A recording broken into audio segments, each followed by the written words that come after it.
안녕하세요. 3년 전 이혼 위기를 겪은 30대 중반의 5살 아이 엄마입니다. 왜 이혼 위기를 겪었냐고요? 정말 황당하게도 시어머니 때문입니다. 저는 대학 졸업하고 바로 취업해서 중견기업 인사팀에서 근무하면서 지금의 남편을 만나 연애도 했고 결혼도 했어요. 결혼하자마자 거의 바로 허니문으로 아이를 가졌는데 출산휴가, 육아휴직 전부 땡겨 쓰고 1년 반 정도 쉬다 다시 복직했어요. 남편은 아침 7시에 나가서 밤 9시에 들어옵니다. 물론 바빠요. 엄청 바쁜 사람이라 돈도 많이 법니다. 남편 생각하면 안쓰러워요. 출퇴근 시간 줄여보겠다고 휴대용 전동 킥보드 등에 메고 다니면서 대중교통 타고 다닙니다. 자가용으로 출퇴근하면 시간이 너무 오래 걸려서 남편이 생각해낸 방법이에요. 그 정도로 업무 시간이 긴 편이라 아이 낳으면 남편한테 육아를 기대하기란 어려웠어요. 주말에도 노트북으로 작은 방에서 하염없이 일해야 하는 사람이라 정말 독방 육아 그 자체였습니다. 육아휴직 내서 아이 딱 1년 봤는데 솔직히 회사 나가고 싶을 정도로 힘들었어요. 양가 도움을 받을 수도 없었습니다. 친정은 귀농하셔서 시골에 내려가셨고 시댁은 편도 4시간 반 거리에 사십니다. 시부모님 두 분 다 허리랑 다리 쪽이 안 좋으셔서 저희 보러는 단 한 번도 안 오셨고 매번 저희가 내려갑니다. 그렇게 저 혼자 아이 다 키운 후에 돌 좀 지나 믿음직한 어린이집에 맡기고 저는 다시 복직했어요. 그런데 시어머니 간섭이 진짜 심하시더라고요.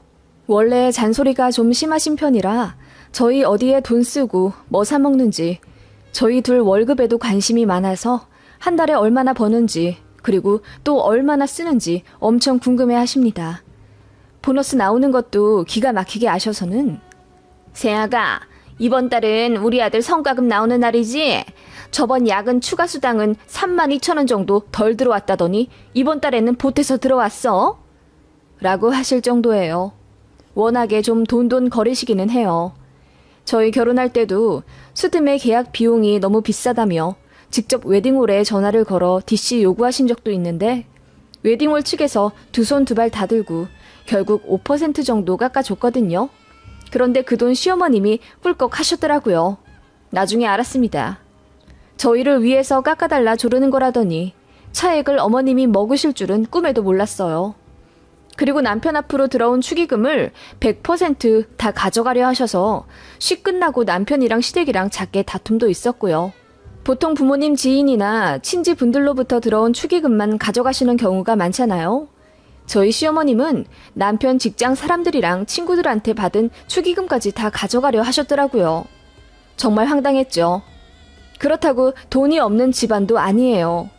시아버님 명의로 광역시에 5층짜리 건물도 하나 갖고 계셔서 월세 수입으로만 500만 원 꼬박 들어온다고 들었고 어머님도 집에서 절대 안 노시고 비누 만들기, 화장품 소포장하기 같은 부업을 꾸준히 하세요. 그래서 월 100만 원 이상 버신다고 들었고요. 별로 쓰지도 않으십니다.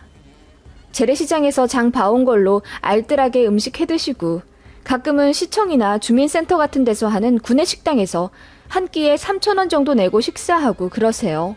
아버님은 그냥 어머님이 하자는 대로 하는 정도고 그렇게까지 짠돌이는 아니십니다. 저희 만나면 그래도 용돈도 좀 주시고 먼 길 오면 고생했다며 차에 기름도 만땅 넣어주시는 분이에요. 그 정도로 쓸 땐 쓰시는데 그걸 저희 어머님이 엄청 아까워하시죠. 돈 버는 애들한테 뭐하러 돈 쓰냐면서요. 근검 절약하시는 건 정말 존경할 만합니다만 그걸 저희한테 강요하실 때면 진짜 스트레스 너무 많이 받아요. 아들, 딸한테도 그러시다가 진짜 연이 끊어질 정도로 대판 싸운 이후로 어머님이 제 남편한테는 안 그러시고요. 며느리라 만만한지 저한테 엄청 잔소리 하시더군요. 앞서 말하긴 했지만 저희 집 자금 사정이랑 냉장고 상황까지도 어머님이 항상 꿰뚫어 보길 원하시고 아이 낳은 이후로는 애한테 돈이 얼마나 들어가는지 눈에 불을 켜고 감시하십니다. 거리가 물리적으로 먼 곳에 있으니 감시할 수 있는 수단은 딱 하나. 틈만 나면 전화하고 저한테 카톡을 요구하시고 그러십니다. 세아가, 지원이 기저귀 몇 팩 샀다고 했지? 다음 달이면 사이즈가 바뀔 것 같은데 많이 사지 말거라. 어머님 몸도 편찮으시고 바쁘실 텐데 저희 아이 기저귀까지는 신경 안 써주셔도 괜찮습니다. 라고 좋게 돌려 관심을 거절하면 저희 부부 둘 다 아직 애 같아서 마음이 안 놓이신답니다. 그러면서 본인 낙이라고는 결혼해 손주까지 낳은 아들네 부부 일상 이야기 듣는 것뿐인데 제가 거리를 두려고 한다면서 엄청 서운해하세요. 울고 불고 난리치신 적도 있고요. 남편이 뭐라고 해도 먹히지도 않고 남편 말로는 그냥 대꾸도 하지 말고 전화도 받지 말라고 하는데 어떻게 그러나요? 하루에도 2-3번씩 울리는 전화기 벨소리에 노이로제가 걸릴 정도였어요. 그래서 한동안은 애 핑계대고 무음으로 해놓고 핸드폰 근처도 안 갔습니다. 아이 낮잠 자는데 벨소리랑 카톡소리 방해돼서 그냥 무음해놨다고 하면 어머님이 이러시더군요. 그러면 엄마가 작은 주머니 달린 조끼를 보내줄게. 거기다가 핸드폰을 넣어놓고 진동으로 해놓거라. 조끼는 잘 때만 벗고 항시 입고 다니고, 응? 그 말에 저도 더는 못 참겠다 싶어서 어머님 정말 숨 막혀요. 어떻게 저랑 하루 종일 연락하려고 그러세요? 저 아이도 봐야 하고 복직 준비도 해야 돼서 너무 바쁘고 정신없어요. 어머님 제발 연락은 일주일에 1-2번만 하시면 안 되나요? 라고 거의 울부짖다시피 하며 쌓인 걸 터뜨렸습니다. 그랬더니 어머님이 엄청 놀라시더라고요. 제 말에 일단은 알겠다고 하며 전화를 끊으시더니 시아버지한테 울면서 하소연하셨나 봐요. 제가 욕하면서 어머님한테 연락 좀 그만하라고 했다고요. 시아버님이 저한테 아무리 그래도 그렇지 어떻게 시어머니한테 쌍욕을 할 수가 있냐면서 잔뜩 흥분을 하셨길래 통화 내용 녹음된 걸 보내드리고 난 후에야 오해가 풀린 적도 있습니다. 그날 이후로 어머님이 연락은 거의 안 하셨어요. 아버님도 저한테 미안해 하셨고 얘기 듣기로는 두 분이 부부싸움을 엄청 크게 하셨다더군요. 자식이랑 부모 간에 이간질을 하려고 했다는 이유로요. 그렇게 큰 사건이 하나 있은 후로 겨우 어머님의 간섭 지옥에서 벗어났습니다. 어머님이 저한테는 연락 안 하고 남편한테만 하시더군요. 해방감 제대로 느꼈습니다. 카카오톡 프로필 사진도 제 맘대로 다 올리고 그러니까 너무 좋더라고요. 그전에는 바꾸기만 하면 어머님한테 연락이 와서는 세아가 어디 놀러 갔니? 친구랑 갔니? 친구 누구? 고등학교 동창? 그러시면서 집요하게 캐 물으셨거든요. 그냥 저에 대해 모든 걸 알고 싶으셨던 모양이에요. 저는 그게 너무 숨막히고 부담스러웠고요. 그런데 이제 연락 안 오고 안 하니 너무 행복했고 저는 복직해서 다시 회사 다니면서 사회인으로의 자유를 느꼈습니다. 육아휴직했을 때는 아무래도 맞벌이에서 외벌이로 바뀌니 금전적인 여유가 없다고 느꼈거든요. 집 대출도 있는데 저도 빨리 돈 벌고 싶었어요. 그래서 복직하고 나서야 2발 뻗고 잤습니다. 아이 역시 어린이집 적응 잘해서 누구보다 잘 다니고 있었기에 정말 그 누구도 부럽지 않을 만큼 행복했어요. 그런데 그런 시간도 잠시였습니다. 아이가 어린이집 반년 정도 다니기 시작했을 때부터 온갖 전염병에 다 걸려오더군요. 수족구, 코감기, 장염, 심지어 폐렴까지. 정말 너무 자주 아팠고 1-2달에 1번씩 입원도 해야 했는데 맞벌이라 아이 돌봐줄 사람이 없는 저희 부부로서는 애간장이 탔어요. 그래서 번갈아가며 휴가를 쓰려고 했는데 아무래도 남편보다는 제가 더 써야 했고 그 바람에 연차를 몽땅 쓸 수밖에 없었습니다. 나중에는 도우미를 구해보기도 했지만 저희 집에서 귀중품을 훔쳐간 게 CCTV에 찍혀서 한바탕 난리난 이후로는 집에 다른 사람 들이기도 무섭더라고요. 결국 제가 관뒀습니다. 돈 몇 푼보다 당장 아이를 조금 더 건강하게 키운 이후에 다시 회사 다니는 게 맞다고 판단했어요. 그런데 정말 우울하더군요. 제 첫 직장을 그렇게 관두게 되니 우울증 비슷하게 와서 밥도 잘 목에 넘어가지 않았고요. 친정 부모님과 시아버님은 저희 아이를 돌봐줄 수 없음에 안타까워하시며 미안하다고는 하셨고 저는 그런 마음으로도 감사했어요. 다만 시어머님은 입장이 조금 다르시더군요. 그러게 그 몇 푼 벌겠다고 이제 돌 막 지난 애를 어린이집에 맡기면 어떡해. 그러니까 병이 나지. 애 잘못되는 건 다 엄마 때문이야. 네가 잘해야 애도 안 아프고 잘 크지. 라고 하시며 제 마음을 칼로 후벼 파듯 하시더군요. 언제는 저도 빨리 복직해서 대출을 같이 갚아 나가야 한다고 들들 볶아대더니 이제 와서 자기 말을 안 들었다고 의시되시는 게 너무 어이가 없었어요. 제가 회사 간두고 전업주부가 된 이후로 어머님은 끊었던 연락을 다시 하기 시작하셨습니다. 그전에는 제 눈치 본다고 전화도 안 하셨던 모양인데 제가 집에 있고 또 돈을 안 버니까 만만하다고 생각하셨는지 전처럼 다시 연락해서는 집에 있으면서 뭐 하느라 전화를 안 받니? 이제 지원이 낮잠도 하루에 한 번만 자는데 핸드폰 무음으로 해놓을 필요도 없잖아. 라고 하시며 다시 통화에 집착하시더군요. 제가 아이랑 놀아주느라 바쁘고 밖에 나가서는 정신없어서 연락 못한다고 수없이 말해도 어머님은 귓등으로도 안 들으시는 것 같았어요. 참다 못해 남편한테 중간 역할 잘해라. 또 어머님한테 자꾸 이렇게 연락 오기 시작하면 나 정신과 가서 약을 받아 먹어야 할지도 모른다. 라고 엄포를 놓았더니 남편이 안 그래도 어머님한테 수없이 말했다고 합니다. 와이프한테 자꾸 연락하면 이제 본가도 안 갈 거라고 얘기했는데 그러면 어머님이 자기는 그냥 죽어버릴 거라고 했다더군요. 이제는 진짜 저희도 너무 지쳐서 어느 날은 아이의 전화를 안 받기도 하고 어머님 전화 4-5번에 한 번 받거나 그랬어요. 왜 이렇게 연락이 안 되냐고 닥달하셔도 그냥 한 귀로 듣고 흘렸습니다. 바빠서 통화 오래 못한다고 하고 1분도 안 돼서 끊어버릴 때도 있었고요. 그렇게 하는 게 처음에만 죄송했지 나중에는 저희도 무감각해지더라고요. 솔직히 저도 살아야 하잖아요. 전화를 못하게 할 수도 없으니 그냥 제 선에서 소화될 정도로만 연락 받게 되고 그러더군요. 그러던 와중 제가 돈을 안 벌기 시작하니 이제는 소비에 간섭도 엄청 하시더라고요.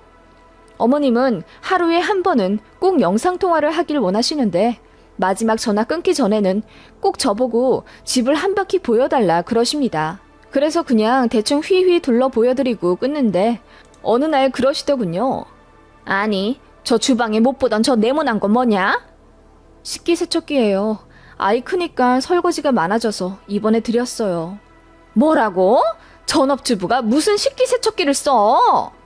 지원이 아빠가 사준 거예요. 설거지할 때 지원이가 저한테 매달리고 또 저도 힘들고 그러니까. 전업주부가 하는 일이 다 그런 거지. 힘든 일이 다 죽었다. 그래서 그게 얼만데? 그 말에 한숨부터 나오더군요. 그래서 신랑이 계산해서 저도 잘 모르겠다고 대충 둘러대니 이러시는 겁니다. 앞으로는 네 남편이 뭐 사준다 해도 거절해라. 수입이 반토막이 났는데 이제 아껴야지. 너희들 그러다 깡통 찬다. 갚아야 할 아파트 대출금만 지금 1억이 넘는데 어쩌려고 그런다니. 그 말에 저도 모르게 그럼 어머님이 좀 갚아주시든가요. 돈도 한 푼 안 보태주시고는 그저 말씀만 많으시네요. 라는 말이 목구멍까지 올라오더군요. 그리고 뭐 저희 아이 책장에 있는 책들도 어머님은 종류대로 거진 다 꿰셨어요. 어머님이 저희 아이 사진을 하루에 한 10장 정도는 거의 병적으로 요구하시는데 그때마다 사진 한 장 한 장 확대하고 축소해가며 그야말로 분석을 하십니다. 저희 아이 얼굴보다는 집 배경에 더 관심이 많으신 듯 했어요. 나중에는 그런 모습도 징그럽게 느껴져서 그냥 배경 없는 곳에서 찍어서 보내거나 밖에서 찍은 사진을 보내곤 했습니다. 그랬더니 왜 요즘은 방에서 안 찍냐며 일상사진 보내라고 노골적으로 바라시더군요. 솔직히 진짜 보내기 싫어요. 사진 보내면 소파 밑에 먼지 뭉텅이가 있는데 전업주부면서 왜 치우지도 않느냐? 아이 수면조끼를 왜 하나 더 샀냐? 아이 장난감 중 자동차 종류들은 어디에 놓아라 등등 요구사항도 엄청 세심하고 또 집요하십니다. 어머님이 하라는 대로 안 하면 계속 말씀하세요. 그래서 너무 지친 나머지 한 일주일은 어머님 전화 아예 안 받았습니다. 남편한테도 말했어요. 어머님 간섭이 너무 심해서 이제 안 받으려고 한다. 당신이 이해해라. 나 죽을 것 같다. 라고 했더니 남편도 이해하면서 그냥 자기 엄마 번호를 차단하라고 하대요. 차라리 그래버릴까 생각하고 있었죠. 그런데 어머님의 집요함은 상상 초월이더라고요. 저희 친정 엄마한테 전화가 왔어요. 얘, 너 요즘 무슨 일 있어? 어디 아프니? 아니 엄마, 무슨 일이에요? 아니 글쎄, 사부인한테 전화가 왔는데 너랑 일주일째 연락이 안 된다 하시는 거야. 그러시면서 지금 서울을 올라가네 마네 하고 계신다는데 너 혹시 너희 시어머니한테 혼났니? 무슨 일이 있는 거야? 엄마한테 연락을 했다고? 나 정말 미치겠네. 그렇더라고요. 제가 일주일 연락 안 받았다고 사돈한테 쪼르르 전화한 사람. 그게 바로 저희 시어머니였습니다. 이쯤 되면 정신적으로 무슨 문제가 있지는 않을까 싶었어요. 혹은 남편이랑 사이가 안 좋으면 보통 자식한테 집착을 하는 경우가 많잖아요. 그런데 저희 시어머니 같은 경우는 아버님도 자상하신 편이고 두 분 사이가 나쁘진 않으세요. 과거에 아버님이 어머님 속을 썩였다거나 하신 적도 일단 저는 아는 게 없어요. 표면적으로 보면 두 분이 종종 여행도 가시고 모임 회식 같은 데도 자주 가실 정도로 사이가 좋아 보이세요. 그런데 아들네 부부, 특히 저한테 이렇게 집요하게 연락을 하시는 이유가 뭔지 진짜 답답하더라고요. 아무튼 제 마음대로 연락을 조절하기 시작해서 겨우 늘린 것이 3일에 한 번 전화였어요. 제가 딱 3일에 한 번씩 받으니까 어머님도 그냥 나중엔 포기하셨나 보더라고요. 그런 식으로 점점 기간을 늘려갈 생각이었습니다. 그런데 앞서 말했다시피 어머님이 저희 소비에 간섭을 하기 시작하셨다고 했잖아요. 특히 제가 전업주부 된 이후로는 제가 10원 한 장 쓰는 것도 관심이 많으시더라고요. 카톡 사진 보고 저더러 옷 샀냐, 얼마짜리냐 하도 여쭤보셔서 프로필 사진 안 바꾼 지도 몇 달 됐습니다. 그냥 어머님한테는 아무것도 안 산다고 말하는 게 평화를 지키는 길이었습니다.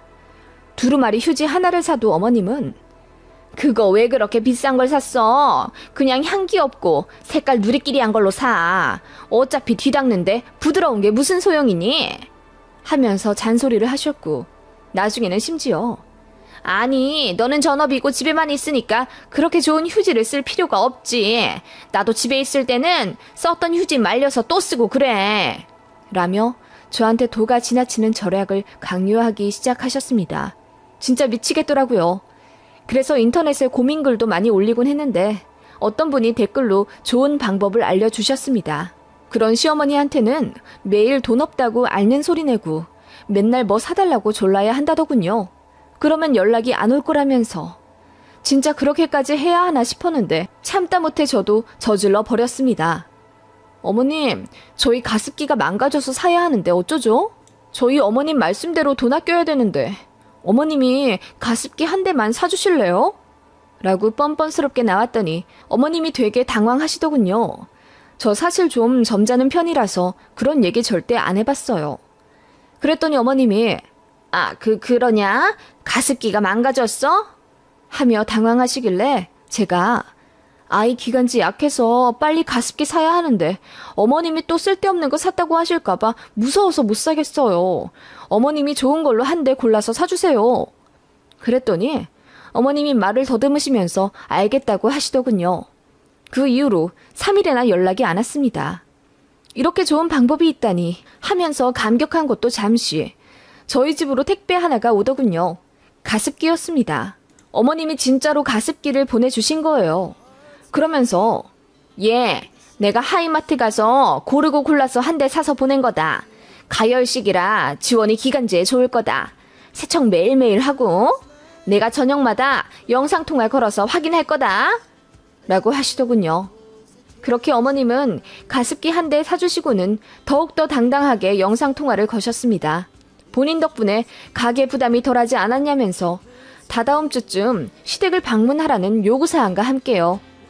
혹 때려다 혹 붙인다더니 제 입장이 딱 그랬습니다.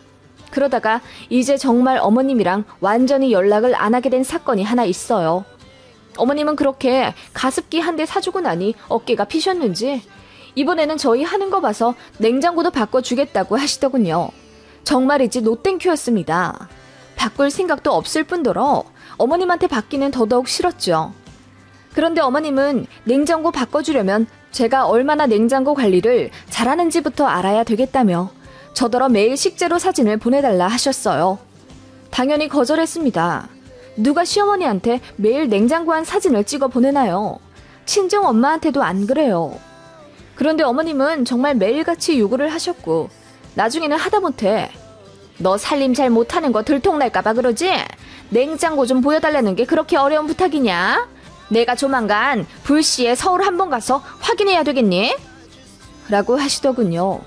그러면서 전업주부면 장도 알뜰하게 봐야 한다면서 저더러 마트 갈 때 영상통화 틀어놓고 가라고 하시는 거예요. 황당해서 그 말에 대답도 안 했습니다. 이쯤 되면 거의 미절이 아닌가요? 너무너무 스트레스 받았고 전화 안 받으면 받을 때까지 하니까 일상에도 지장이 있고요. 그래서 남편 말대로 차단을 해버리면 중내산해 하면서 울고불고 난리를 치신다고 하니 정말 제가 먼저 저 세상 가겠더라고요. 그러던 어느 날 아이랑 함께 마트 장을 보고 있는데 시어머님한테 또 전화가 왔습니다. 제가 안 받으려고 하는데 아이가 뭘 잘못 눌러서 그냥 통화 수락이 되어버렸어요. 하필이면 또 영상통화더군요.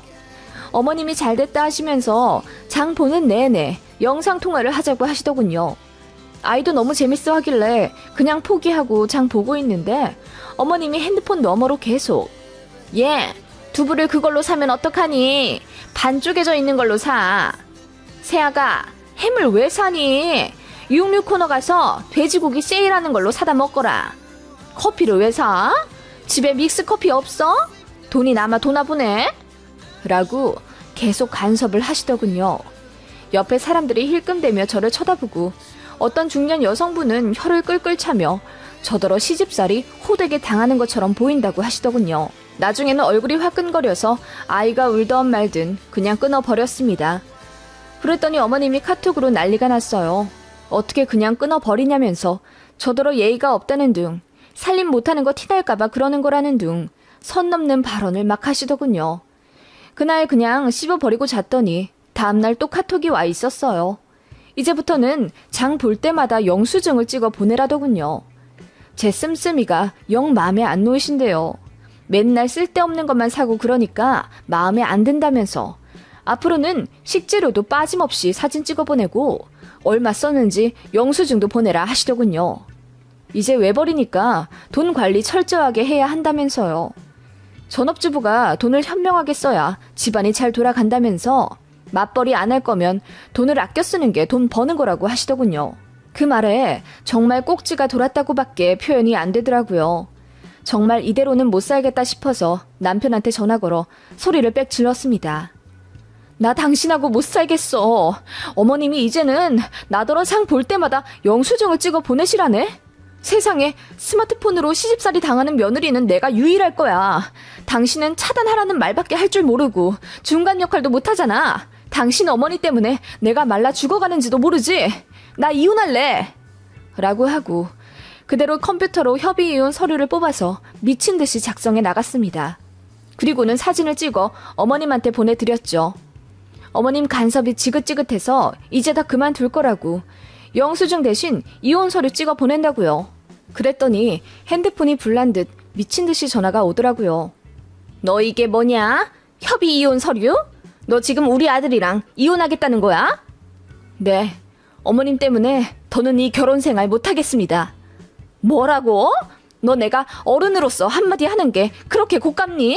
예, 네가 지금 애 보느라 신경이 날카로워서 그러나 본데 차분히 생각을 좀 해봐라. 오래전부터 생각했어요. 어머님한테 이렇게 시달리면서 사는 거 알면서도 심각성 못 느끼는 남편한테도 정 떨어졌고요. 뭐라고? 예, 애미야! 그렇게 전화를 끊어버리고 저는 정말로 이혼할 생각으로 짐을 쌌습니다. 그대로 친정 내려가게요. 남편이 헐레벌떡 회사 조퇴하고 집에 왔더군요. 그러면서 제가 싸놓은 짐을 현관에 옮긴 걸 보고는 얼굴이 허해져서는 저한테 무릎 꿇으며 잘못했다고 싹싹 빌더라고요. 이제는 정말로 시댁이랑 아예 왕래 안 하게 자기가 조치할 테니까 이혼만은 생각을 걷어달라고 울더라고요. 그 바람에 저도 한바탕 울음을 터뜨렸고 뒤늦게 낮잠에서 일어난 아이 때문에 간신히 상황이 종료되었습니다. 남편은 그날 저녁 저랑 아이 식사를 정성스레 차려주고 일어나서 그 길로 시댁으로 혼자 차 끌고 갔더군요. 가서 완전 뒤집어 엎었다고 합니다. 제가 정신과 가기 직전까지 힘들어했고 핸드폰 벨소리만 울려도 가슴이 두근거리는 등의 노이로제 증상이 나타난다고 하니까 어머님이 엄마니까 그럴 수도 있는 거지 하면서 제가 시어머니를 시자라고 생각해서 이유 없이 거부하는 거라고 했답니다.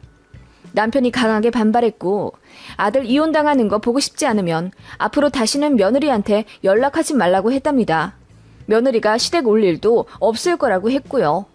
그랬더니 시어머님이 뒤로 넘어갈 듯 울고불고 아이처럼 엉엉 우셨다던데 그 모습 뒤로 하고 매정히 차 타고 새벽 내내 운전해서 남편이 돌아왔더군요. 남편도 많이 반성하더라고요.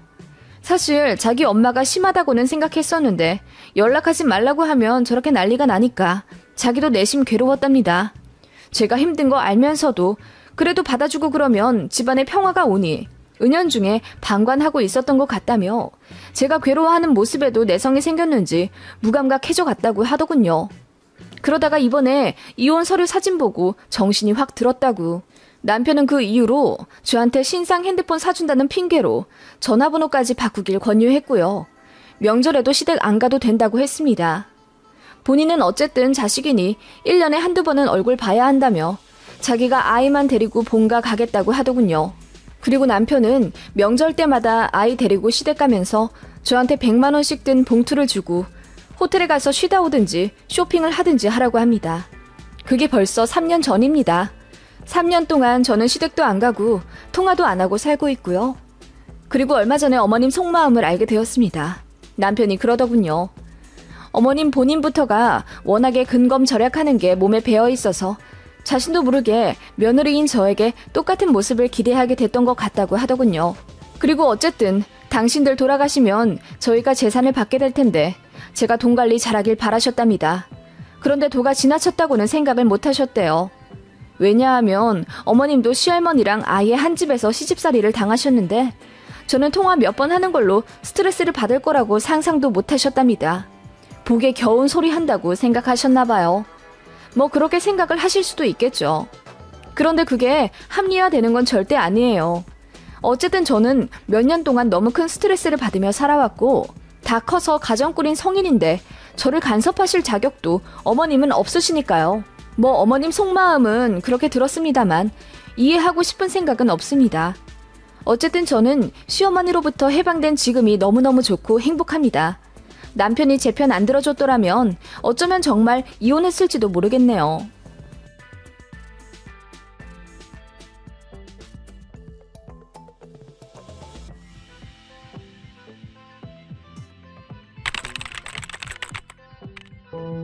안녕하세요. 저는 40대 중반의 광명 사는 아이 엄마입니다.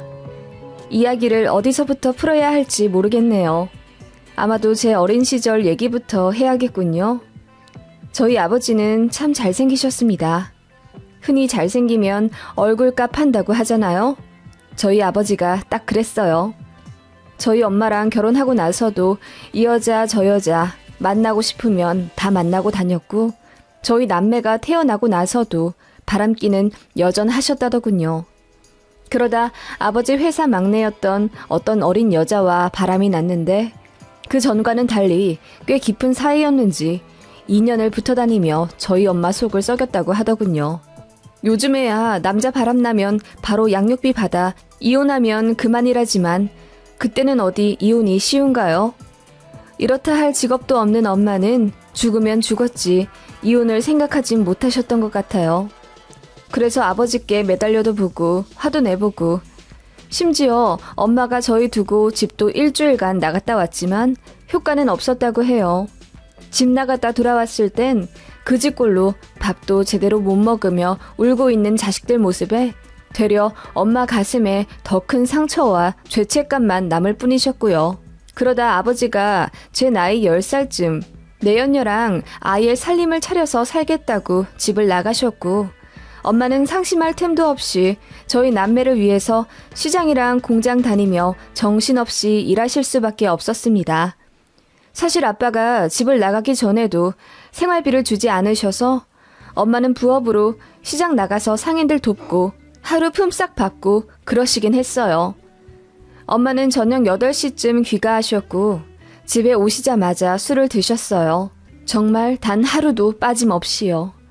술에 취하면 늘 짐승처럼 울부짖으며 떠나간 아버지에 대한 원망을 내뱉는 엄마였고 가끔은 저희를 때리기도 하셨습니다.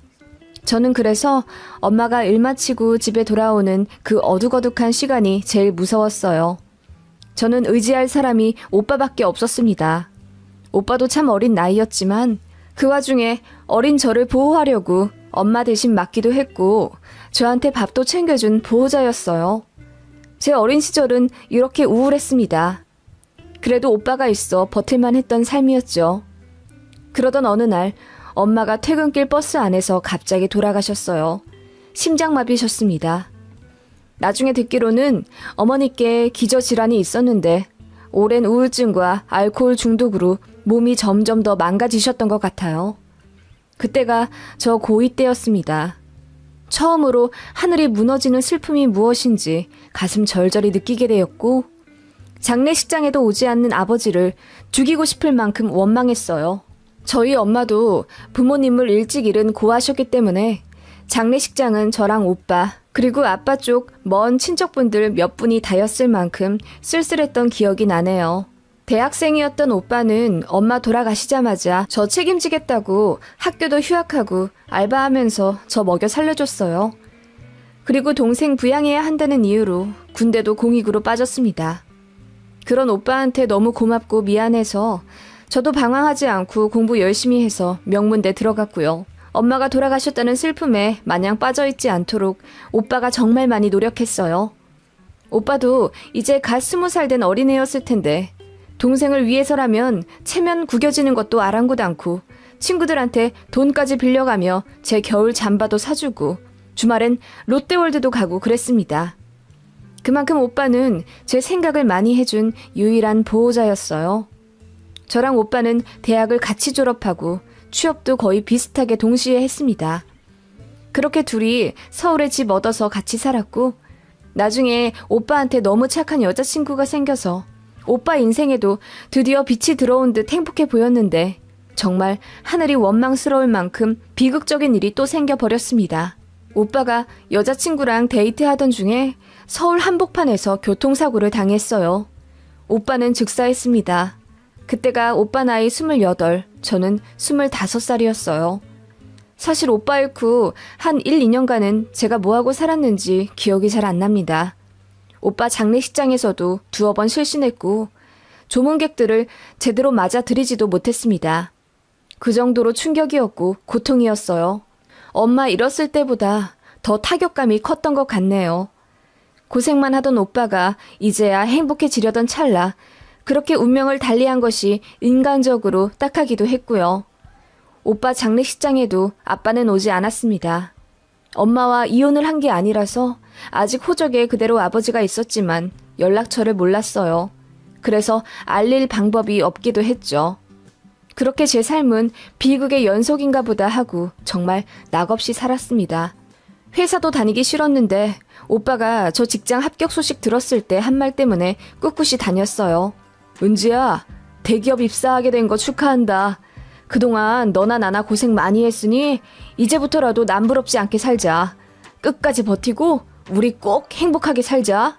오빠가 내 뒷바라지 해줘서 명문대도 들어갔고 그 덕분에 이 직장 갖게 된 거잖아. 고마워. 그때 저희 남매 대화가 아직도 생생하고 제 첫 월급을 몽땅 오빠한테 줬는데 오빠가 안 받는다고 신랑이 했던 것도 기억이 납니다. 그런 추억이 있는 소중한 직장이라 성실히 다녔고 그 덕분인지 그곳에서 지금의 신랑을 만나게 되었습니다.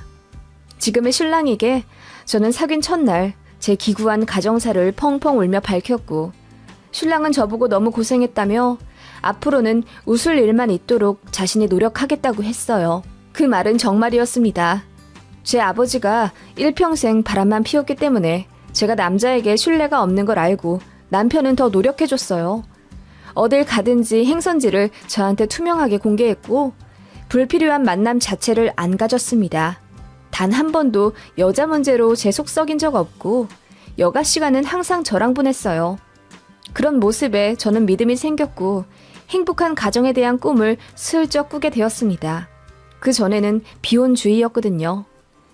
그렇게 3년 정도 연애하다 결혼했고 결혼한 이후로는 더 행복해졌습니다. 태어나 처음 느껴보는 가정에서의 안정감. 정말 이대로 죽어도 좋을 만큼 행복하더군요. 시댁분들도 너무너무 좋으셨어요. 제가 어릴 때 고생 많이 했던 것, 이렇다 할 친정도 없는 점 모두 포용하며 저를 이해해 주시고 또 배려해 주셨습니다. 세아가 이번 명절에는 우리 집에서 하루만 자고 일찍 내려가 니들끼리 시간 보내거라. 둘 다 일 다니느라 힘들 텐데 좀 쉬어야지.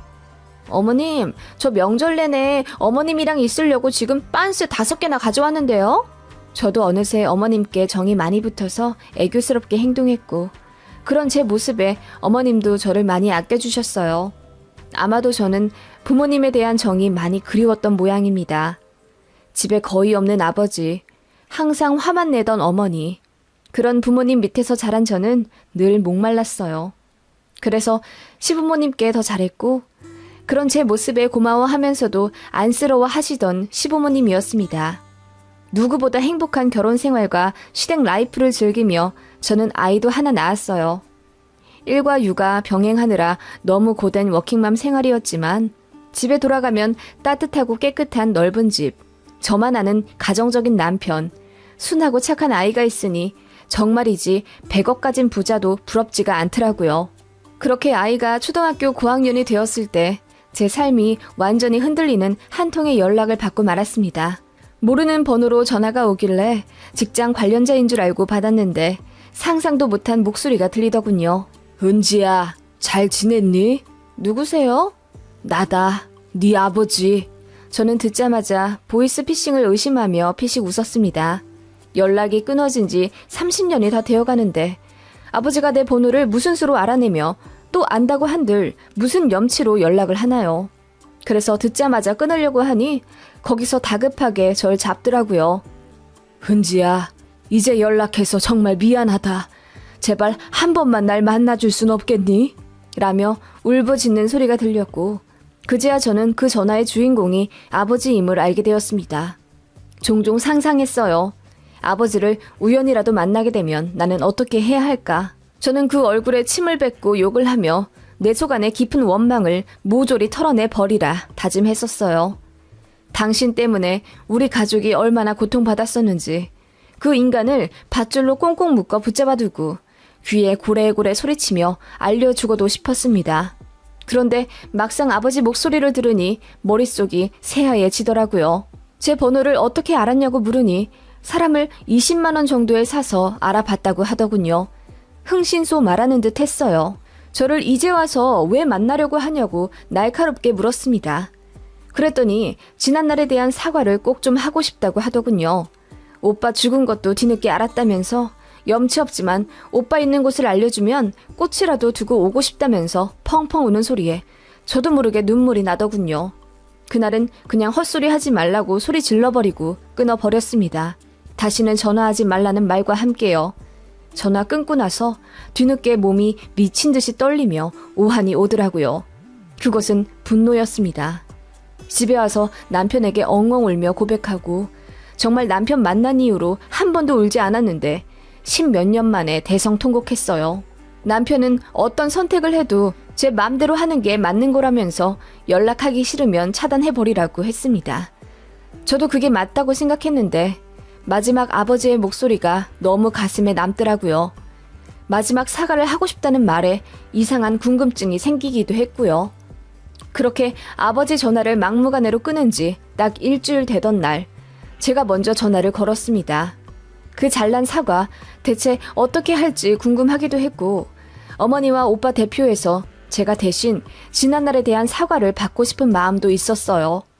그래서 전화를 했고 만남 약속도 정했습니다. 그런데 아버지가 본인 몸이 좋지 않아 멀리 가지 못하니까 집 근처로 와줄 수 없겠냐며 사정하더군요. 주소지를 전달받고 조금 놀랐습니다. 완전 시골에 사시더라고요. 제가 생각한 아버지의 마지막 모습은 도시와 잘 어울리는 정장핏의 훤칠한 남자였는데 이런 시골에 사신다니 의아했어요. 아무튼 그렇게 아버지를 만났습니다. 너무 놀랐어요. 얼굴이 엄청 까맣더라고요. 눈동자도 노랗고요. 몸은 말랐는데 배는 불러서는 딱 봐도 어디 심각하게 아픈 사람 같았습니다. 사실 아버지를 보자마자 찬물을 끼얹을까 아님 욕을 한 바가지 해버릴까 고민을 했었거든요. 그런데 거동도 불편해하는 아버지를 보니 그 생각이 쏙 들어가더군요. 침착하게 앉아서 이야기를 나누기 시작했는데 아버지가 사과부터 대뜸 하더라고요. 네 엄마 돌아가셨을 때 장례식장에 못 갔던 건 사정이 있었다.